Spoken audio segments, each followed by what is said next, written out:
வணக்கம். வாங்க, எல்லாரும் எப்படி இருக்கிறீங்க? இன்றைக்கி நாங்கள் சொதி தான் வைக்க போகிறோம். வாங்க பார்ப்போம். எங்கட சொதி வைக்கிறதுக்கு முக்கியம் தேங்காய் பால் தேவை. நான் இதில் முதலாம் பாலும் தண்ணி பாலும் எடுத்து வச்சுருக்கிறேன். அதோட வெங்காயம், சின்ன வெங்காயம் எடுத்து உரித்து வெட்டி வச்சுருக்கிறேன். சித்தல் மிளகாய் 5 கிள்ளி வச்சுருக்கிறேன். இன்றைக்கி தாளித்த சொதி தான் வைக்க போகிறோம். தாளிக்கிறதுக்கு கடுகு கொஞ்சம் எடுத்திருக்கிறேன். பெருஞ்சீரகம் கொஞ்சம் எடுத்திருக்கிறேன். வெந்தயம் 2 கரண்டி போல் எடுத்திருக்கிறேன். ஏனெண்டா இப்போ சரியான வெயில் காலம், வெந்தயம் கூட சாப்பிட்றது நல்லா. கருவேப்பிலை எடுத்திருக்கிறேன். ரம்பையும் எடுத்திருக்கிறேன். அதோட புளி கொஞ்சம் எடுத்துருக்கிறேன். இந்த புளியை நாங்கள் தண்ணி பாலுகளில் விட்டு கரைச்சி எடுத்துக்கொள்ளுவோம். அதோட உள்ளி 4-5 பல்லும் தட்டி எடுத்துருக்கிறேன். இனி நாங்கள் சொதி வைக்க தொடங்குவோம். சட்டியை அடுப்பில் வச்சுட்டு இப்போ தாளிக்கிறதுக்கு தேவையான அளவு எண்ணெய் விட்டு கொள்ளுவோம். எண்ணெய் சூடானதும் கடுகு, வெந்தயம், பெருஞ்சீரகம், சித்தல் மிளகாய் இது எல்லாத்தையும் அந்த எண்ணெய்க்குள்ளே போட்டுக்கொள்ளுவோம். கொஞ்சம் கலந்து விட்டதுக்கு பிறகு நாங்கள் வெங்காயத்தையும் வெள்ளைப்பூடையும் இதே எண்ணெய்க்குள்ளே சேர்த்து கொள்ளுவோம். நான் கொஞ்சம் வெங்காயம் கூடத்தான் எடுத்திருக்கிறேன். சொதிக்கு இவ்வளவு தேவையில்லை, குறைச்சி போடலாம். வெங்காயம் நல்லா வதங்கும் வரையும் கலந்து விடுவோம்.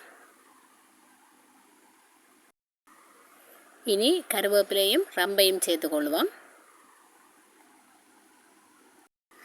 இப்போ எல்லாத்தையும் நல்ல வடிவாக இருக்கா கலந்து விடுவோம்.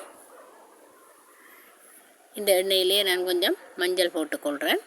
அதோட எங்களோட மிளகாய்த்தூள் ஒரு கொஞ்சமாக போட்டுக்கொள்ளுவோம். போட்டு லேசாக ஒருக்கா கலந்து விடுவோம். இனி நாங்கள் தேங்காய் பால் விட்டுக்கொள்ளுவோம்.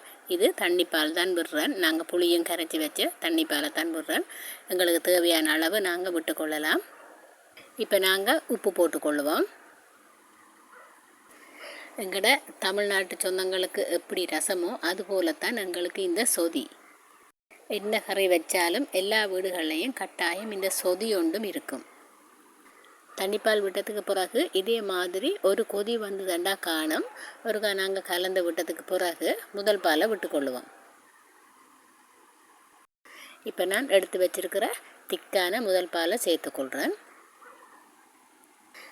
எங்கட இந்த சொதியோட சோறு, புட்டு, இடியப்பம், பான் எல்லாமே நல்ல வடிவாக சாப்பிடலாம். எல்லாத்துக்குமே பொருந்தும். முதல் பால் விட்டு ஒரு கொதி வந்ததுக்கு பிறகு நாங்கள் சொதியை இறக்கிற வேணும். கரை நேரம் கொதிக்க விடக்கூடாது, இல்லாட்டி பால் எல்லாம் திரைஞ்சு போயிடும். இறக்கினதுக்கு பிறகு அப்படியே விட்டுறக்கூடாது, கொஞ்சம் நேரம் கலந்து விட வேணும். அப்போ தான் சொதி திரையாமல் இருக்கும்.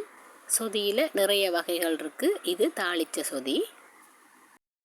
சொதி பிடிச்சிருந்தா லைக் பண்ணுங்கள், கமெண்ட் பண்ணுங்கள். கிளிநொச்சி கிச்சனுக்கு சப்ஸ்கிரைப் பண்ணுங்கள். வீடியோ பார்த்த எல்லாருக்கும் மிக்க நன்றி. வணக்கம்.